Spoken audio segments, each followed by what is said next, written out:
Yeah. I do remember, when I first started kind of testing the waters out for myself so that I could, like, I was testing the waters so I could teach.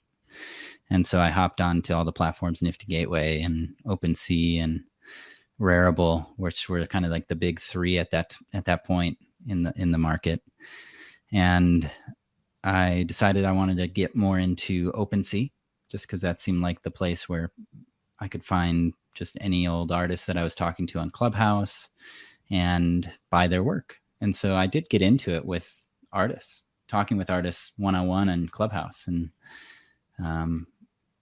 I would go in and check out their page, see what kind of art they had. And then I would typically stay in the range of less than 0.2, 0.1 ETH. And I'd say that the cheaper, the better for your first NFT, because it's probably going to be a bad one. At least from a financial standpoint. So I could have definitely gone a little cheaper than that, even, because that was when ETH was really pumping close to like 4,000. And those days.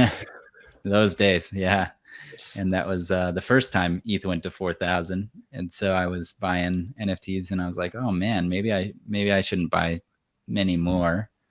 And then shortly after I was, and it all kind of blurs together, but I had probably 10 or so NFTs at that point from various artists. And then, and they're, just artists kind of talking about their work on Clubhouse. I think they were doing pretty well for themselves, to be honest, because they were making ETH hand over fist. And just from one or two people like me, and then having one or two conversations like that every day, that's maybe a couple $1,000s a day for a little while, if they could get one or two sales a day, like from people like me buying one or two pieces at a time. And then shortly after that, it all blurs together. I do remember when CyberKongs came out and they were 0.01, and I didn't buy when they first came out. I was like, okay, they're just copying CryptoPunks. I don't really want to buy a copycat of CryptoPunks. They're just monkeys that are monkey CryptoPunks. I'm not going to buy them. That isn't the only collection that people said that to. I know, right? Well, so that was in early March when CyberKongs came out. So it was right before Bored Apes, because Bored Apes was before April. Yeah, it was about, I don't know exactly, but it was like a month and a half before Bored Apes. Yeah.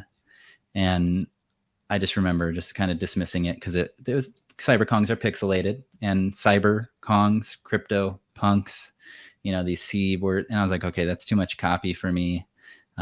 Even if it's a homage, and even if it's different, I'm not even going to pay attention to it. Just kind of like what I did for Bitcoin when it first came out. Like, oh, okay, I'm not going to really get into it. It's too much work or something. And I kind of forgot about CyberKongs. And then Bored Apes came out, and Bored Apes, I had somebody DM me like, man, these things are generating a lot of hype. And the floor was like 0.2, 0.15 or something in that point. And I passed. I was like, okay, I've already bought quite a few NFTs. I can't really afford to, like, my NFT portfolio, I've already allocated my amount of ETH that I'm willing to, which at that time was like 3 ETH. I was willing to lose 3 ETH at that time, or maybe 4 ETH, but I had pretty close to that amount. And I'm like, okay, maybe I can afford one Bored Ape. And so I did buy a Bored Ape. I made a trade for a Bored Ape, actually, where I contributed some ETH and one of my artist NFTs, and I got a Bored Ape, and then I held that, and I was and I'd only lost money on NFTs up to this point. So then Bored Ape started going up, and I was like, okay, well, let's try to flip this so I can at least earn back what I lost. And then I kept trying to flip Bored Apes, and it was successful for a while. And then I was like, okay, I'm just going to buy, and I'm going to hold these. I'm just going to buy one or two, and I'm just going to hold them, because I've flipped enough and I'm doing fine now. And I feel comfortable with my stash that I'm willing to lose through this education. So I bought another ape at 1.8 and just held it. And I made all the mistakes in this process from the beginning of this conversation, where I bought my first NFT, to this point. I've already lost a lot of ETH through using different platforms like, like NFTX and stuff like that. I've lost ETH like not being scammed by people, but just like misusing platforms and kind of like throwing away ETH on my own. So I made a lot of mistakes, of course, and bought NFTs that were worth zero instantly when I bought them. You know, everybody, if you're new, you're probably going to end up doing that. The rug of NFTs. And so then I get on the Bored Ape train, and I realize, okay, this profile picture thing is a thing. This is a meta at this point. We weren't calling it that at that point, but this profile picture thing, that's a meta that we're going to go with. And then I was also learning a lot about art blocks at the time and generative art. And I was also listening to Kevin Rose's podcast, Modern Finance, at the time. And then since then, he has rebranded to Proof, and now that's a huge NFT brand.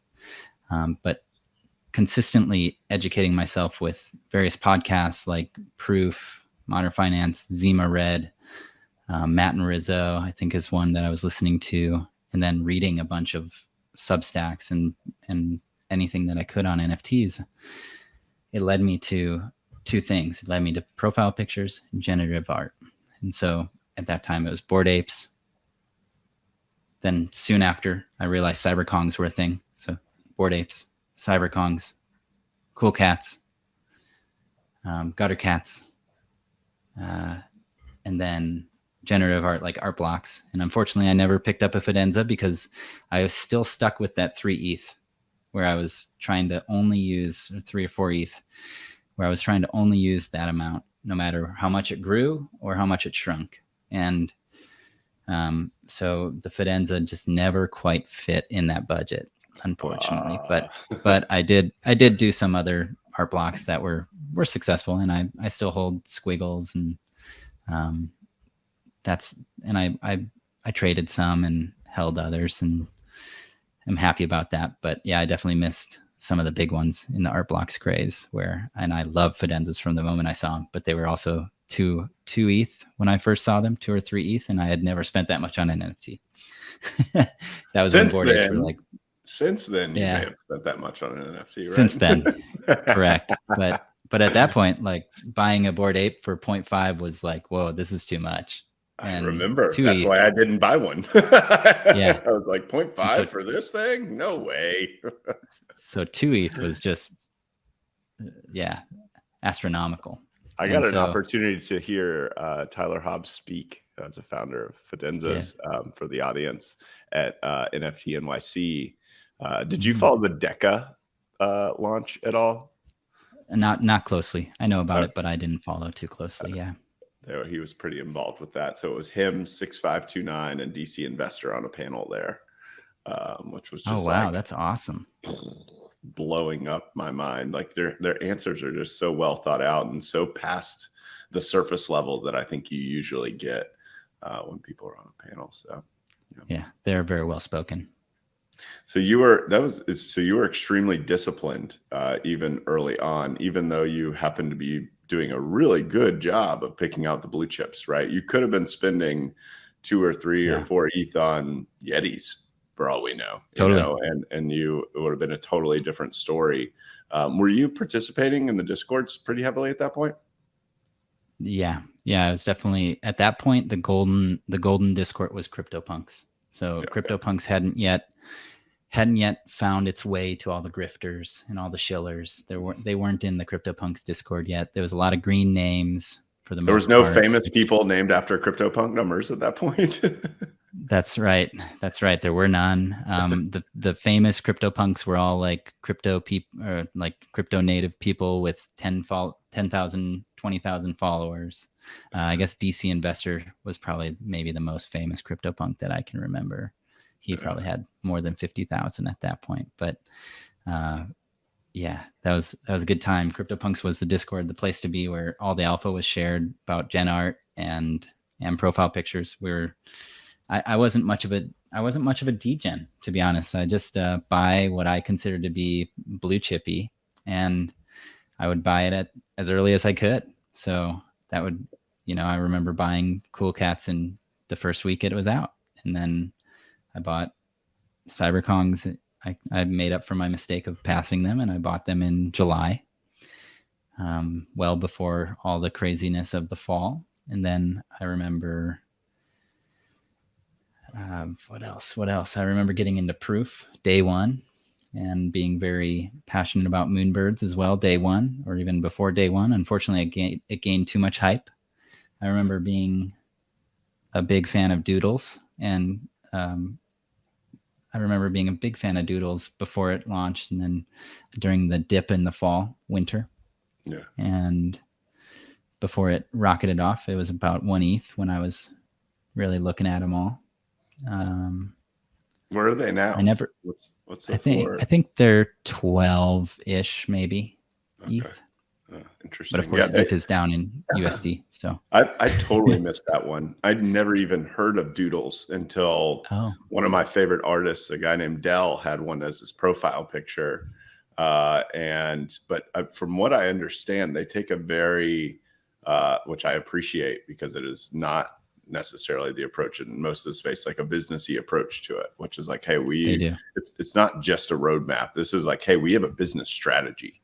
And I think that someone said who went to their NFT NYC party was saying like the first half was like almost like what I would equate to like a company kickoff, where they were like, the state of the business is these are our plans for the future. And it wasn't just release more NFTs, stake NFTs. It was like, these are some of the numbers. This is how this is going to work.